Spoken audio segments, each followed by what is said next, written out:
சின்ன அன்கண்டிஷனல் லவ்வை பற்றி தான் சொல்ல போகிறேன். என்னென்னா, நேற்று வந்து நான் டியூட்டி முடிச்சுட்டு அரும்பாக்கத்துலேருந்து வீட்டுக்கு போயிட்டுருந்தேன். போகிற வழியில் என்ன அப்படின்னா, எனக்கு ஒரு சின்ன பிடிச்ச ஒரு மூமெண்ட் நடந்துச்சு. என்னன்னா, அப்போ நாங்கள் போயிட்டு இருக்கும்போது அந்த மழை பெஞ்சா எப்படி இருக்குது, சேறு சகதியமாக இருக்கும்ல, அந்த மாதிரி இருந்தது. அதில் வந்து ஒரு குட்டி டாக்கு அம்மா இல்லாமல் கிச்சு கிச்சுன்னு கத்திக்கிட்டே கிடந்தது. அப்போ சரி என்னடா பண்ணுறது, நான் போகிறது ரேப்பிடோ எடுத்துகிட்டு போய் வளர்க்கவும் முடியாது, நான் வந்து ஹாஸ்டலில் இருக்கேன். ஓகேவா? ஸோ அப்போ என்ன பண்ணுறதுன்னு சொல்லிட்டு நான் அந்த நேரத்தை சொன்னோன்னே, இருமை பார்க்கலாம், அது யாரும் இல்லைன்னா நம்ம தூக்கிட்டு போய் எங்கேயாவது வேறு இடத்துல விடலாம் அப்படின்னாங்க. சரின்னு சொல்லிட்டு என்ன பண்ணோம், அந்த அண்ணனும் ஒன்றும் சொல்லவே இல்லை. ரேப்பிட்டோன்னா தான் நல்ல ஒரு கைண்டாக இருந்தார். சரின்னு சொல்லிட்டு அந்த நாயை நாங்கள் என்ன பண்ணோம், தூக்கிக்கிட்டு கொண்டு போயிட்டு போகிற வழியில் எதாவது நல்ல கடை இருக்கான்னு பார்த்துட்டே இருந்தோம். அதை மடியில் படுக்க வச்சோன்னா அதுக்கு பயங்கர பசி என்னன்னு தெரியல, கத்திக்கிட்டே அது காமோ பக்கத்தில் நல்லா படுத்துக்குச்சு. உடனே அதுக்கப்புறம் கொஞ்சம் தூரம் மூவ் பண்ணிவிட்டு நாங்கள் போகும்போது ஒரு நிறைய பிரியாணி ஷாப்ஸ் வச்ச கடை நிறையலாம் இருந்தது அங்கே.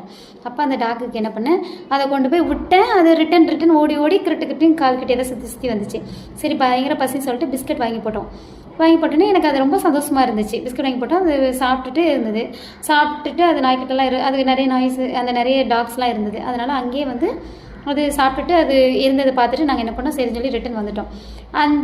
அந்த ஒரு சின்ன ஒரு மூமெண்ட் வந்து எனக்கு எப்படி இருந்துச்சுன்னா, லைக் மணி வாங்கும்போது ஒரு வர ஃபீலிங்ஸை விடையும், லைக் ப்ரைஸ் வாங்கும்போது ஒரு மூமெண்ட், ஹாப்பி மூமெண்ட் இருக்குல்ல, அதை விடையும் ஒரு இடப்பட்ட ஒரு ஃபீலிங்ஸ் மாதிரி இருந்தது நேற்று அது பண்ணும்போது. இப்போ நம்மளுக்கு எவ்வளோ பெரிய ஸ்ட்ரெஸ்ஸாக இருந்தாலும் நம்மளுக்கு ஒரு சின்ன ஒரு உதவி எதிர்பார்க்காம நடக்கிற ஒரு மூமெண்ட் நடக்கும்ல, அந்த மாதிரி நடக்கும்போது நம்மளுக்கு வந்து மனசு வந்து லேசாகும். அந்த மாதிரி தான் நேற்று எனக்கு இருந்தது. எவ்வளோ கடினமாக இருந்தாலும் நம்மளுக்கு ஒரு மூமெண்ட்டு, ஒரு ஹாப்பி மூமெண்ட் அன்எக்ஸ்பெக்டடாக நடக்கும்போது, ஒரு சின்ன விஷயம் நம்ம ஹெல்ப் பண்ணாலுமே நம்மளுக்கு வந்து நம்ம மனசை வந்து ரொம்ப ஹீல் பண்ணும் அப்படிங்கிறத நேற்று நான் வந்து புரிஞ்சுக்கிட்டேன். அதுதான் நான் உங்கள்கிட்ட ஷேர் பண்ண நினச்சேன். இந்த மாதிரி உங்களுக்கு ஏதாவது இந்த மாதிரி அன்எக்ஸ்பெக்டடாக உங்களுக்கு ஏதோ ஒரு மூமெண்ட் நடந்துச்சா, இல்லை உங்களை மனசை ஹீல் பண்ணுற மாதிரி எது நடந்துச்சுன்னா எனக்கு ஷேர் பண்ணுங்கள், கமெண்ட்டில் லிங்க் பண்ணுங்கள். குட்டி இதை போய் ரோட்டில் விட்டுருக்காங்களே, எவ்வளோ அழகாக இருக்குது. சொச்சோ இங்கே விட்றீங்களா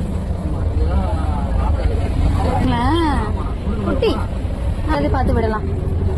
டேய் குட்டி, எங்கே ரோட்டில் தெரியுதா நீங்கள்? எங்க ரோட்ல போயிட்டு வர? உங்க அம்மா எங்க அடிப்பட்டு? சொச்சோ பசிக்குதா அடிப்பட்டு? சொச்சோ சாட்டா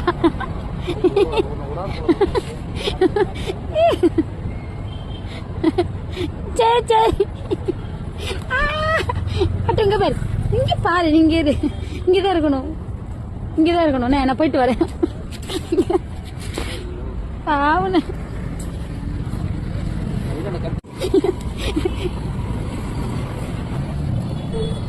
Okay, bye. Thank you.